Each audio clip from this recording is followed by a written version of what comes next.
Assalamualaikum warahmatullahi wabarakatuh. Selamat siang semuanya. Jadi pada kesempatan hari ini, kita akan menjelaskan materi putaran atau rotasi. Yang mana materi ini akan dijelaskan oleh kelompok 9 yang beranggotakan yang pertama Reviansah Sunardi, yang kedua Poriananda Patmasari, dan yang ketiga saya sendiri Rahman Ardiansyah. Boleh di next.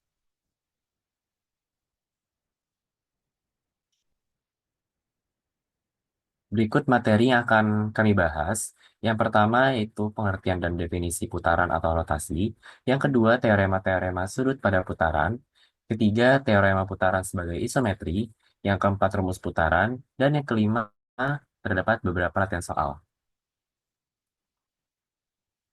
Baik, untuk pengertian dan definisi putaran akan dijelaskan oleh rekan saya.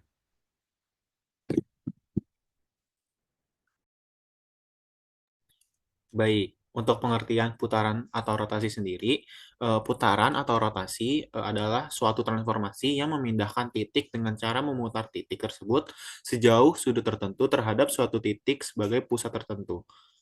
Jadi, rotasi ini adalah sebuah titik, kita katakan titik A, da- yang akan kita rotasikan terhadap titik pusat O.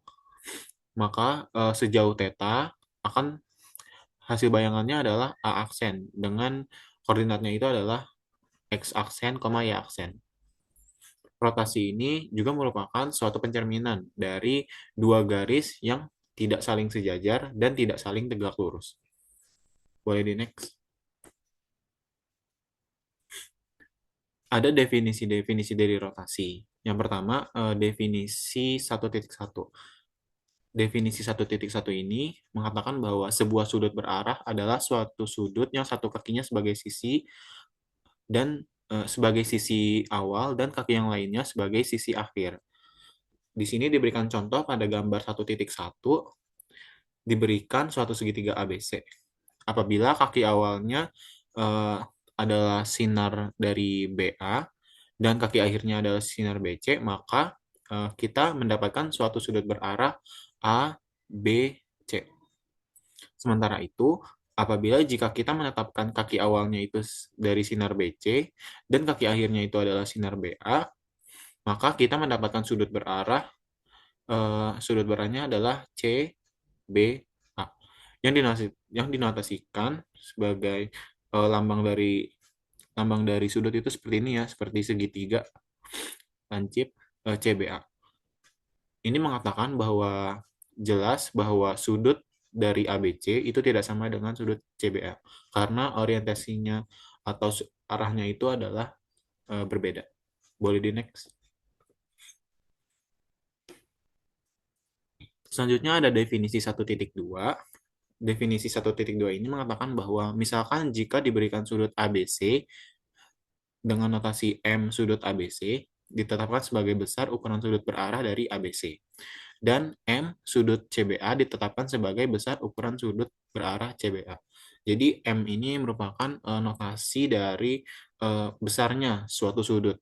Di sini ada M sudut ABC berarti mengatakan bahwa besarnya sudut dari ABC.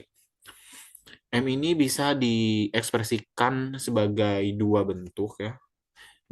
Jika pertama itu ada orientasi secara positif dan bentuk yang kedua itu di jika sudutnya itu berorientasi secara negatif. Orientasi ini diartikan sebagai sudut arah atau nilai sudutnya.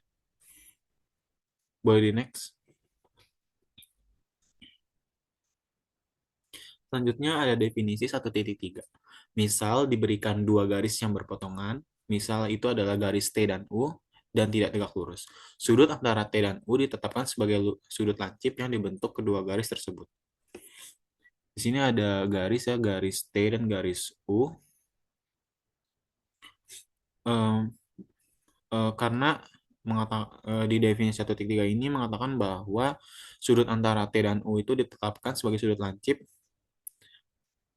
yang dibentuk kedua garis tersebut berarti sudutnya itu antara di sini.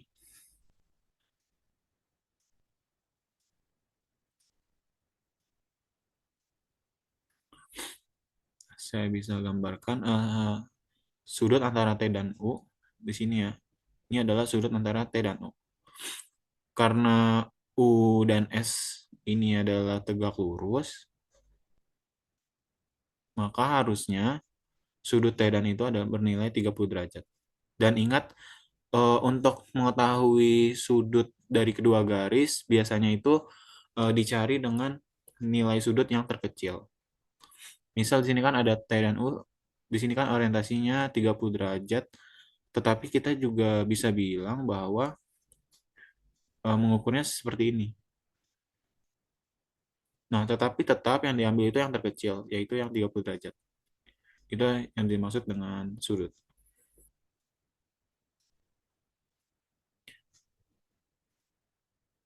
Boleh di next.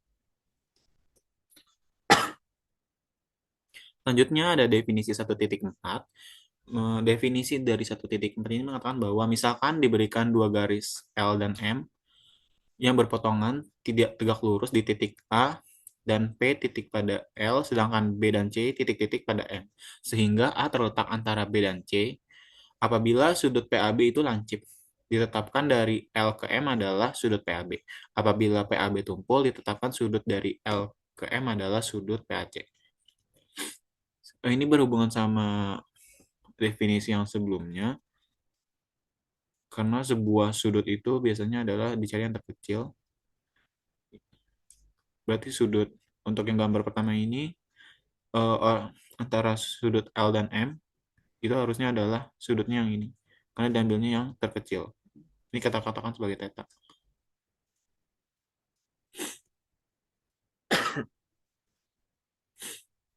Tetapi definisi 1.4 ini mengatakan bahwa jika salah satunya itu lancip, maka sudut yang lainnya ini adalah sudut tumpul. Karena apa? Karena dia berpelurus terhadap garis L. Begitu juga dengan gambar 142, di mana jika misalkan sudut dari BA BAL-nya ini adalah sudut lancip,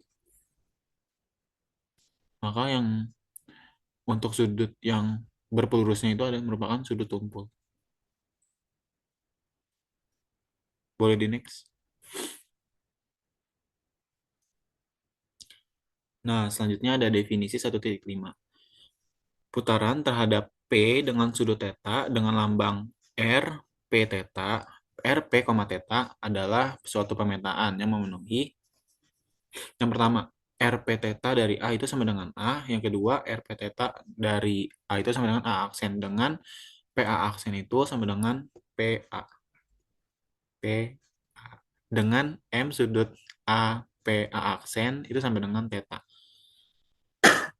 Untuk yang pertama ini, kenapa rotasi dari mohon maaf, sebelumnya notasi rotasi itu seperti ini ya. R, P, theta dari A itu sama dengan A. Ini dibacanya adalah rotasi titik A terhadap titik pusat P sejauh theta. Itu sama dengan A. Lalu yang keduanya bisa kita baca rotasi terhadap titik A, rotasi titik A terhadap titik pusat P sejauh theta itu sama dengan A aksen.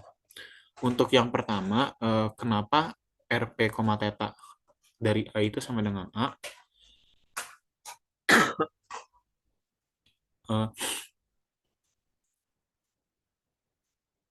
Eh, di sini bisa, eh, sepertinya mohon maaf, di sini ada di sini di sini ada typo ya, yang harusnya ini RP, 0. RP RP, 0 dari A itu sama dengan A. Nah, kenapa RP, 0 dari A itu sama dengan A? Karena rotasinya itu tidak bergerak, kan dia dia bergerak hanya sejauh 0 derajat, ya artinya kan sama sekali tidak bergerak ya, berarti titiknya adalah titik tetap di situ aja. Untuk yang ekspresi kedua itu RP, theta dari A itu sama dengan A aksen. Dengan tetanya ini merupakan suatu sudut dari A, P aksen dan tidak sama dengan 0. Ilustrasinya ini bisa dilihat di gambar 1.51, di mana P itu sebagai titik pusat, A itu sebagai titik eh, awalnya, A aksen itu sebagai titik bayangannya, dan tetanya itu merupakan sudut antara A, P, A aksen. Jadi, A aksen ini akan diputar terhadap titik pusat P sejauh theta, sehingga didapat bayangannya itu adalah A aksen. Boleh lanjut?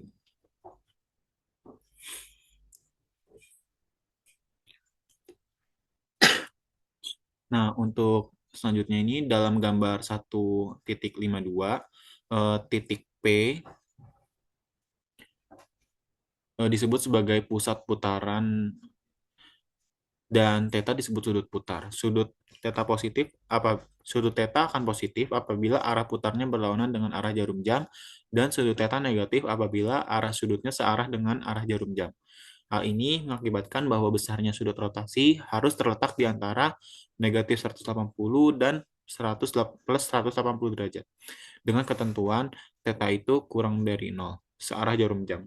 Negatif dan theta lebih dari 0 berlawanan arah jarum jam. Nah, berarti ini mengatakan bahwa untuk untuk nilai sudut yang orientasinya positif itu adalah harus berlawanan arah. Misal kita tarik dari X,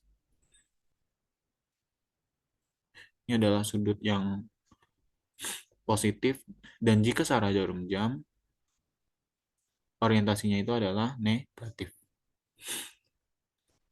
Nah, ini berdasarkan definisi 1.2 ini, nilai dari Rp, 180 itu sama dengan Rp negatif min 180. Yang artinya adalah setengah putaran yang merupakan kejadian khusus dari putaran.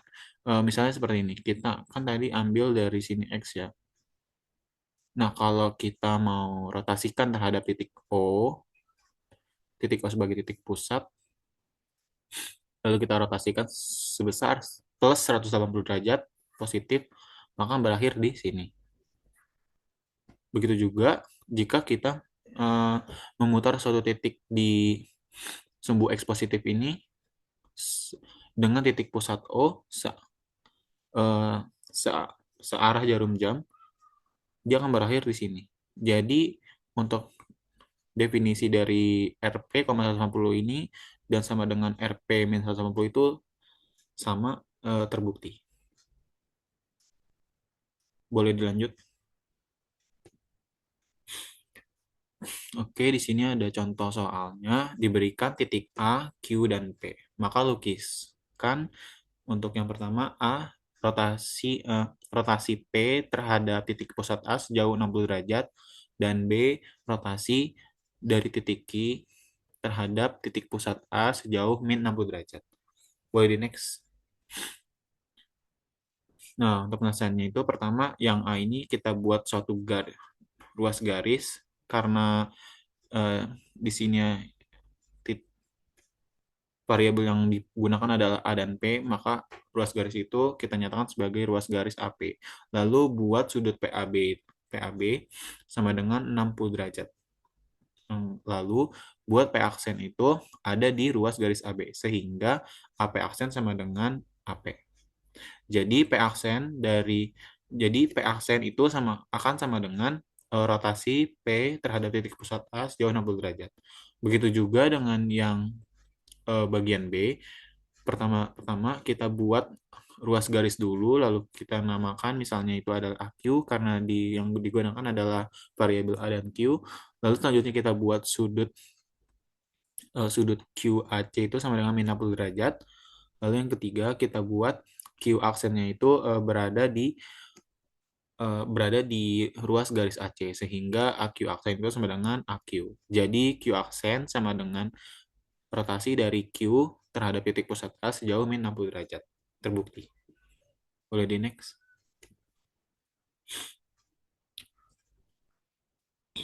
Oke, selanjutnya ada teorema sudut pada putaran. Boleh di next. Baik, untuk teorema pertama itu misalkan diberikan sudut ABC, maka M dari sudut ABC itu sama dengan min M dari sudut CB.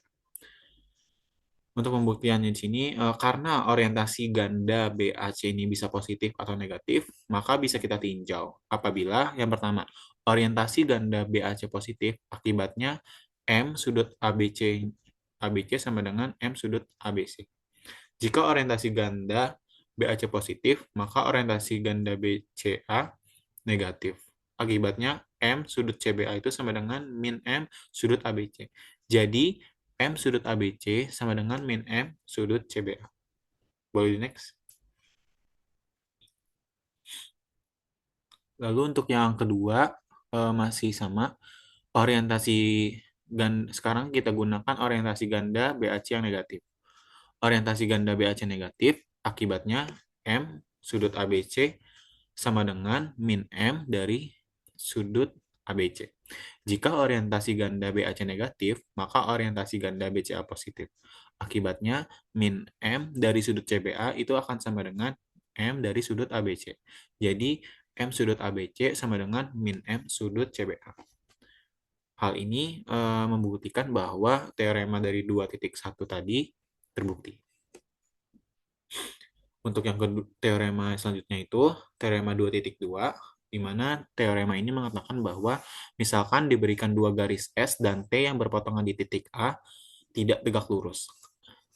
Andaikan P dan Q dua titik yang berbeda dari A, maka M sudut PAP double aksen akan sama dengan M dari sudut QAQ aksen, di mana P double aksen sama dengan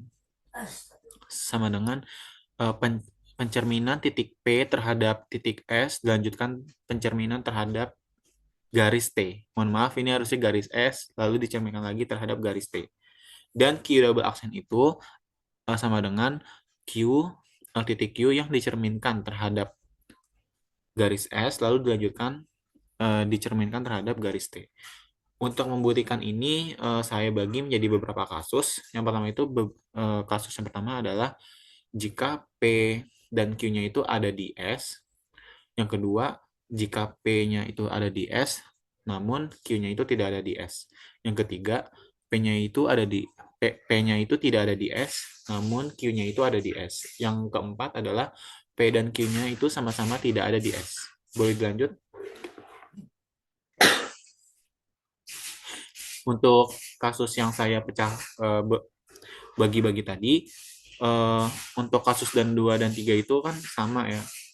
Pembuktiannya juga serupa, maka saya ambil hanya salah satu saja. Misal eh, misal P-nya ada di S, namun Q-nya tidak ada di S, atau eh, P-nya itu tidak ada di S, namun Q-nya itu ada di S. Sehingga di sini ada 3 kasus yang akan kita bahas untuk membuktikan teorema tadi. Boleh di next.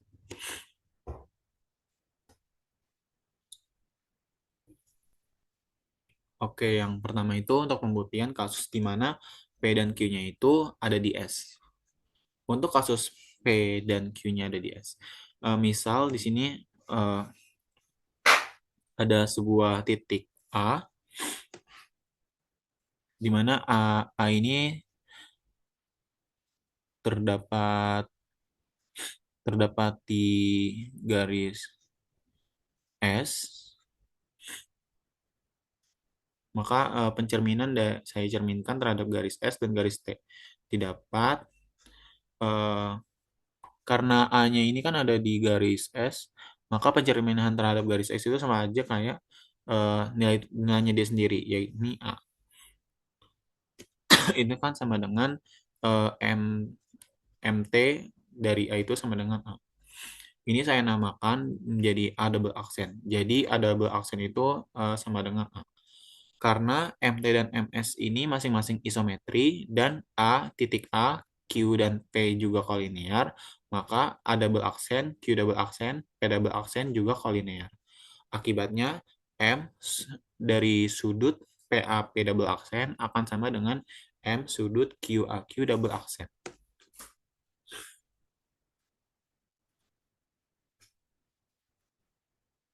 Boleh di next. Lalu untuk pembuktian kasus yang kedua,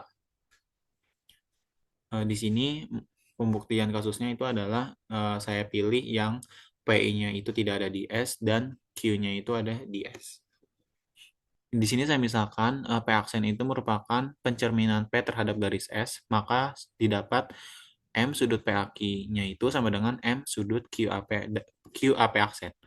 Dan misal P double aksen itu sama dengan pencerminan P aksen terhadap garis T. Dan suatu titik B saya buat eh, di mana titik B ini ada di garis T. Maka M sudut P aksen AB itu sama dengan M sudut BAP aksen. Di sini saya misalkan pencerminan Q terhadap garis S dilanjutkan pencerminan terhadap garis T itu sama dengan penulisannya seperti ini, didapat menjadi pencerminan Q terhadap garis T-nya itu sama dengan Q double aksen. Maka M dari sudut QAP akan sama dengan M sudut BAQ aksen. Ya, karena tadi M itu M dari sudut Q double aksen A P double aksen itu sama dengan M sudut Q double aksen AB dikurang dengan M dari sudut P double aksen AB. Ini dioperasikan sehingga didapat eh, M sudut Q double aksen A P double aksen itu akan sama dengan M sudut Q AP. Jadi M sudut PAQ itu akan sama dengan M dari sudut P double aksen A Q double aksen. Maka dari itu M dari sudut PAP aksen akan sama dengan M sudut Q AQ aksen. Q Q AQ double aksen. Ini mohon maaf ada kesalahan, harusnya double aksen ya.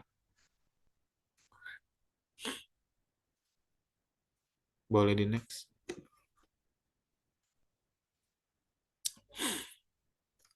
Baik, selanjutnya itu ada pembuktian kasus yang ketiga, di mana titik P dan Q-nya ini tidak sama-sama tidak ada di S. Di sini saya misalkan P aksen itu sama dengan eh, pencerminan P terhadap garis S, dan Q aksen itu pencerminan Q terhadap garis S.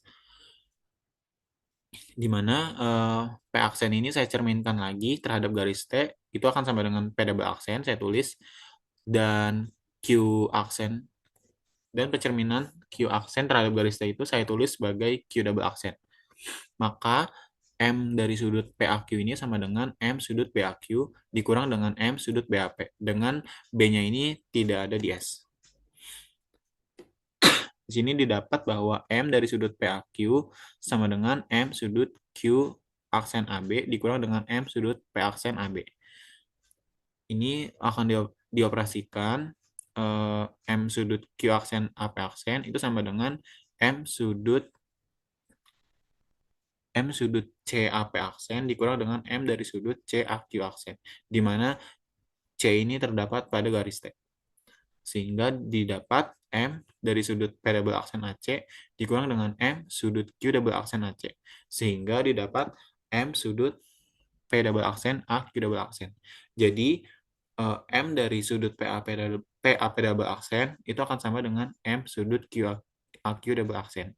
Karena kita sudah membuktikan dari ketiga kasus tersebut, maka bisa kita simpulkan bahwa M dari sudut PAP double aksen akan sama dengan M dari sudut QAQ double aksen. Jika P double aksennya itu sama dengan P dicerminkan terhadap garis S, dilanjutkan dicerminkan terhadap garis T, dan Q aksennya juga merupakan suatu titik Q yang dicerminkan terhadap garis S dan dicerminkan terhadap garis T. Baik, untuk materi selanjutnya akan dijelaskan oleh rekan saya. Baik, selanjutnya di sini ada teorema 2.3. Jika garis S dan T berpotongan di titik A dan sudut dari S ke T adalah setengah theta, maka R A, theta sama dengan MT komposisi MS. Buktinya adalah lihat titik P tidak sama dengan A, titik P tidak sama dengan A, dan titik K tidak sama dengan titik A, di mana K berada di garis S, Misalkan P double aksen itu sama dengan pencerminan titik P terhadap garis S dan dilanjutkan pencerminan titik P terhadap garis T dengan MSP sama dengan P aksen dan MTK pencerminan titik K terhadap garis T itu sama dengan K aksen. Karena sudut dari S ke T adalah setengah theta, maka M sudut KA K aksen itu sama dengan theta. Akan tetapi kita mengetahui bahwa M sudut PAP double aksen itu sama dengan M sudut KA K aksen. Dengan demikian, M sudut PAP double aksen sama dengan theta, karena A double aksen itu sama dengan titik A yang dicerminkan terhadap titik S, lalu dicerminkan lagi dengan terhadap garis S, dan dicerminkan kembali terhadap garis S sama dengan A. Dan MT komposisi MS suatu isometri, maka P double aksen A double aksen itu sama dengan PA. Jadi MT komposisi MS itu sama dengan R A, theta. Next, ada teorema 2.4 yang berbunyi apabila diberikan RA, theta, maka RA, theta inverse sama dengan RA, negatif theta.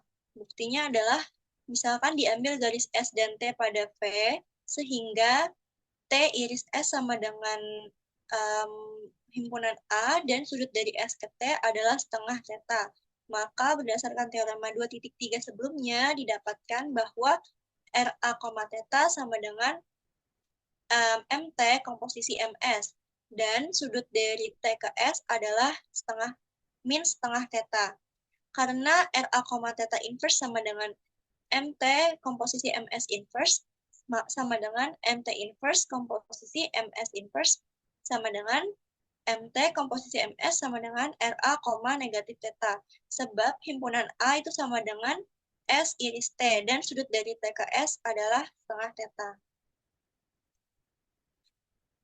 Selanjutnya ada subbab yang ketiga, yaitu teorema putaran sebagai suatu isometri. Teorema 3.1. Misalkan RA, theta relasi yang ditetapkan sebagai berikut. Untuk setiap P anggota P berlaku A, RA, theta titik P sama dengan A jika P sama dengan A.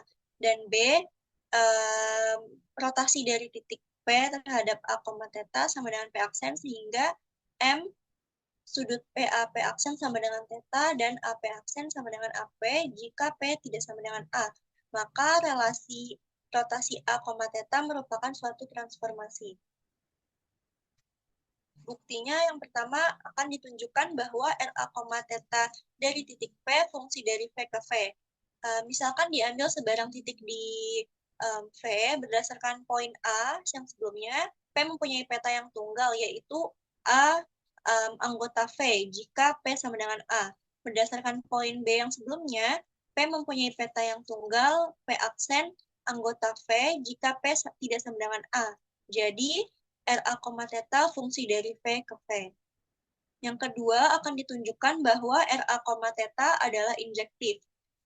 Misalkan pandang dua titik P, Q itu anggota V dengan rotasi titik P terhadap A, theta sama dengan rotasi titik Q terhadap A, theta sama dengan P aksen, maka M sudut PA, P aksen sama dengan M sudut Q, A, P aksen sama dengan theta. Jadi AP aksen sama dengan AP sama dengan AQ. Akibat lebih lanjut, P-nya itu sama dengan Q. Jadi rotasi A, theta adalah injektif. Selanjutnya yang ketiga akan dibuktikan rotasi A, theta itu surjektif. Misalkan diambil sembarang titik Q anggota V, maka Q sama dengan A atau Q tidak sama dengan A. Bila Q sama dengan A, maka ada A anggota V. Sehingga,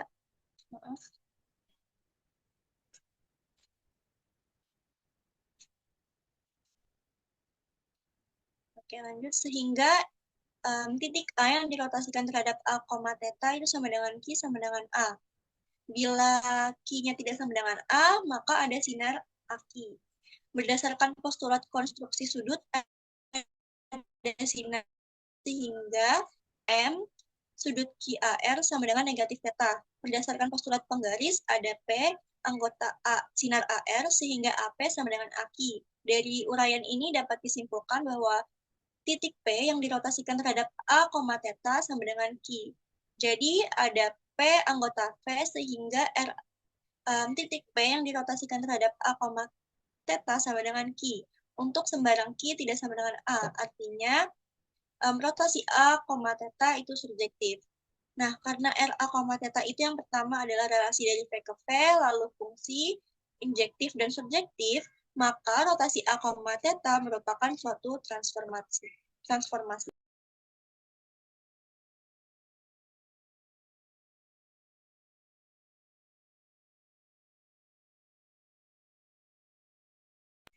Selanjutnya, ada teorema 3.2. Komposisi dua pencerminan pada garis adalah suatu rotasi atau translasi. Buktinya adalah misalkan diambil sembarang pencerminan terhadap garis T dan pencerminan terhadap garis S, dengan keadaan T dan S itu dapat T sejajar S atau T memotong S. Untuk T yang sejajar S, komposisi dari komposisi MS itu maka akan menjadi suatu translasi.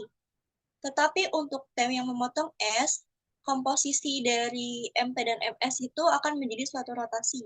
Jadi komposisi dua pencerminan pada garis adalah suatu rotasi atau suatu translasi. Selanjutnya ada teorema 3.3. Setiap rotasi adalah isometri langsung. Buktinya adalah karena setiap rotasi dapat ditulis sebagai komposisi dua pencerminan, seperti yang disebutkan sebelumnya, teorema sebelumnya, dengan sumbu cermin tidak sejajar, dan karena komposisi dua pencerminan adalah suatu isometri, sebab pencerminan pada garis suatu isometri, akibatnya setiap rotasi merupakan suatu isometri. Untuk menunjukkannya bahwa rotasi adalah isometri langsung, misalkan diambil rotasi A, theta itu sama dengan pencerminan pencerminan terhadap S lalu dicerminkan kembali terhadap T, dan ganda 3B, C, D berorientasi positif, maka oleh pencerminan S ganda 3B, C, D berorientasi negatif sebab pencerminan S isometri lawan. Akibatnya, ganda 3B, C, D oleh pencerminan S lalu dicerminkan lagi kepada T berorientasi positif. Jadi, MT komposisi MS tidak mengubah orientasi ganda B, C, D. Dengan demikian, MT komposisi MS suatu isometri langsung. Jadi, rotasi A juga isometri langsung. Selanjutnya ada rumus putaran yang akan dijelaskan oleh rekan saya. Baik, poin yang keempat yaitu rumus putaran. Boleh di-next. Yang pertama yang kita bahas yaitu rotasi putaran untuk titik pusatnya 0,0. Terdapat gambar di sebelah kanan.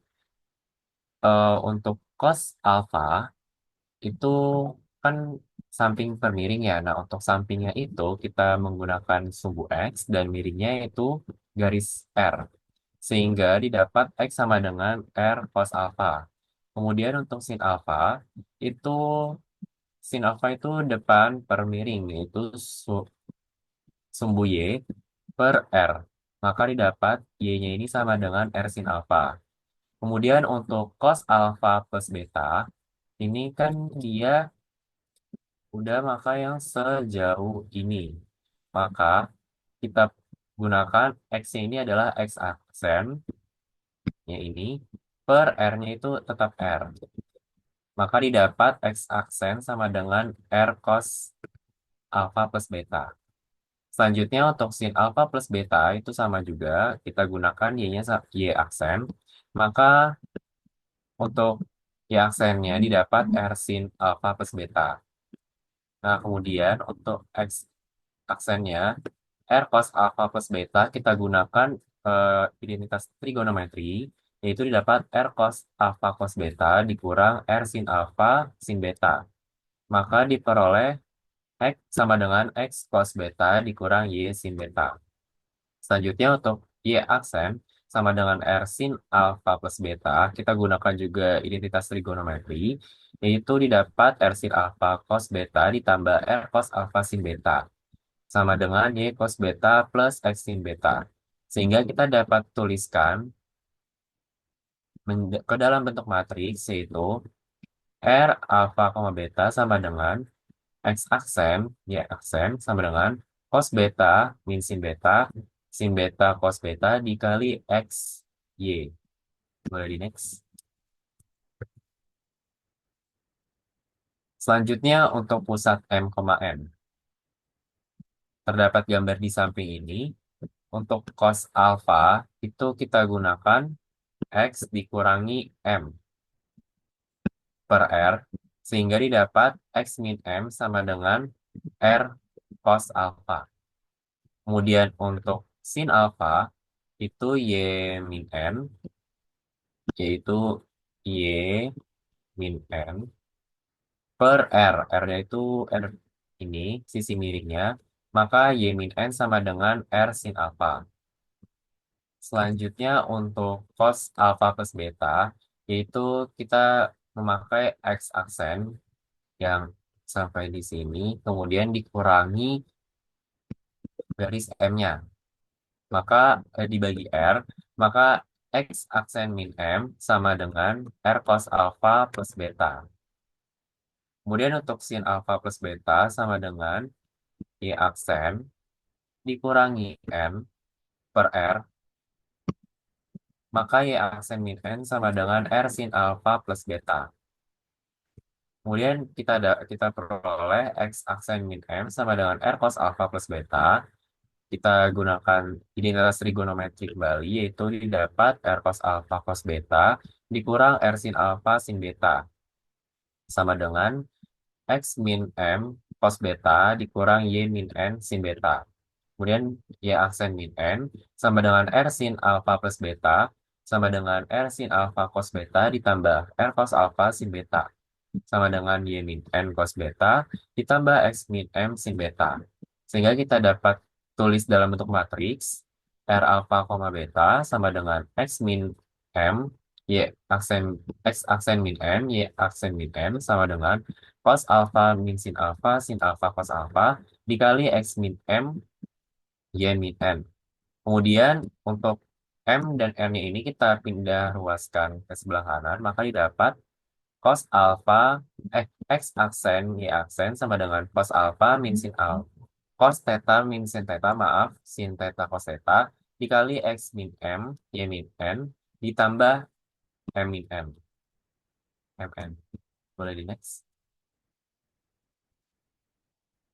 Selanjutnya untuk matriks rotasi, kita punya dua tabel matriks yang pertama ada untuk sudut positif dan yang kedua untuk sudut negatif. Untuk rotasi sejauh 0 derajat, maka matriks yang diperoleh yaitu 1001 atau matriks identitas. Kemudian jika rotasinya sejauh positif 90 derajat, maka didapat matriksnya 0, min 1, 1, 0. Selanjutnya jika rotasi sejauh positif 180 derajat, maka matriksnya min 1, 0, 0, min 1.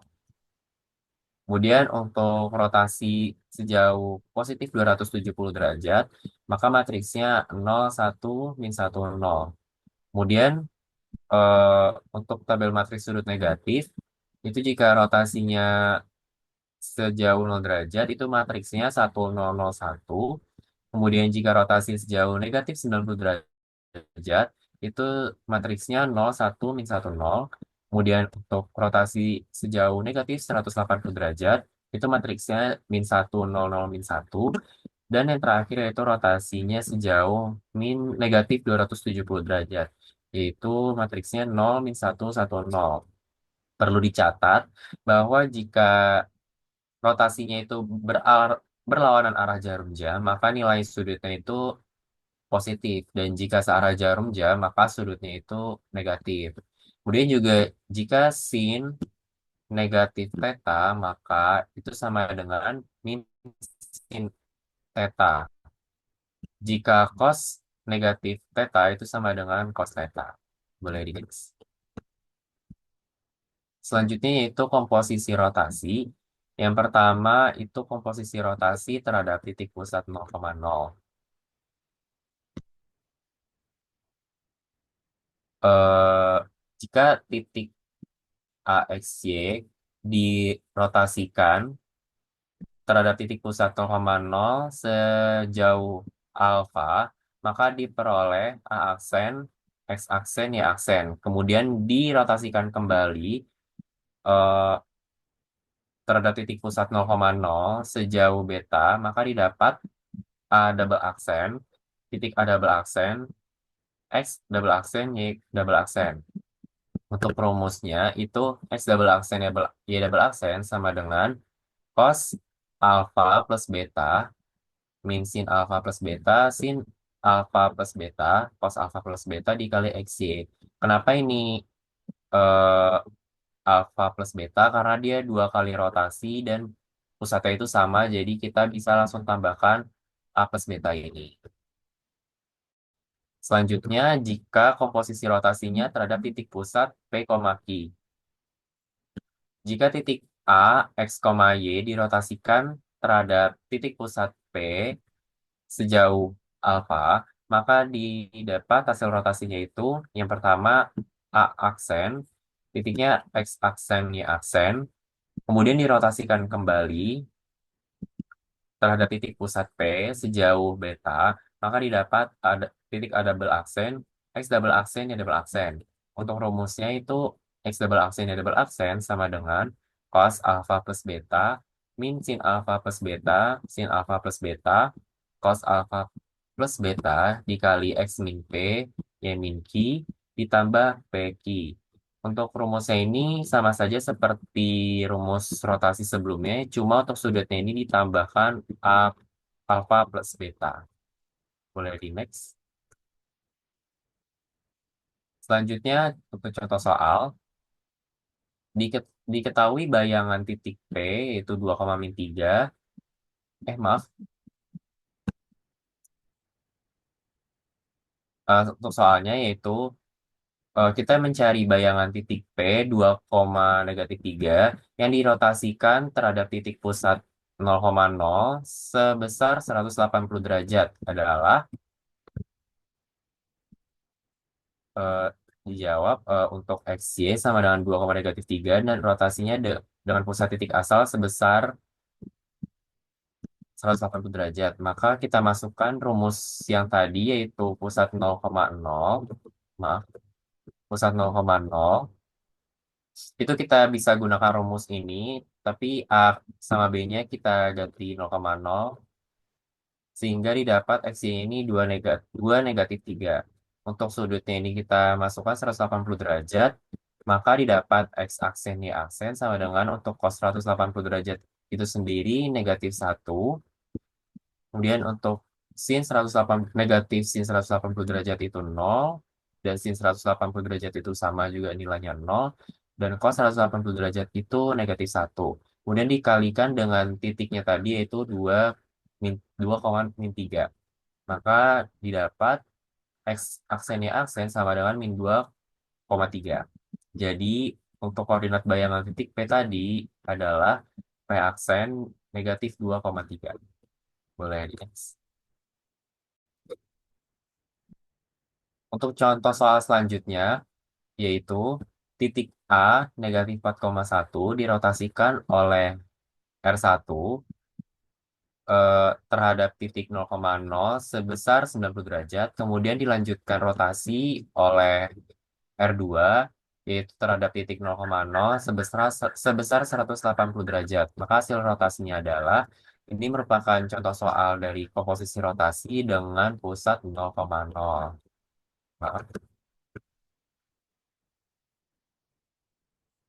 Maka kita masukkan ke dalam rumus X double aksen Y double aksen sama dengan cos alpha plus beta min sin alpha plus beta sin alpha plus beta cos alpha plus beta dikalikan dengan titik A tadi, X, Y.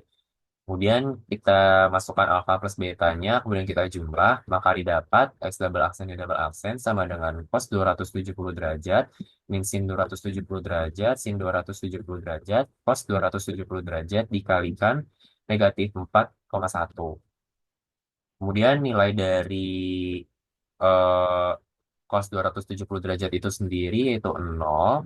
Kemudian negatif sin 270 derajat itu 1. Dan sin 270 derajat itu negatif 1. Kemudian cos 270 derajat itu 0. Kemudian dikalikan dengan negatif 4,1. Maka didapat bayangannya yaitu 1,4. Sehingga kita dapat koordinat bayangannya tadi untuk titik A adalah double aksen 1,4. Boleh di next. Baik, selanjutnya kami menyiapkan beberapa latihan soal yang dapat dikerjakan oleh teman-teman. Boleh di next. Berikut latihan soalnya terdapat 4 buah soal. Boleh di next. Berikut beberapa referensi yang kami gunakan untuk mencari materi rotasi ini. Boleh di next. Baik, cukup sekian pemaparan materi rotasi yang kami sampaikan. Mohon maaf terdapat kesalahan-kesalahan kata maupun materinya. Terima kasih sudah menonton video kami dari awal sampai akhir. Wabillahi taufiq wal hidayah. Wassalamualaikum warahmatullahi wabarakatuh.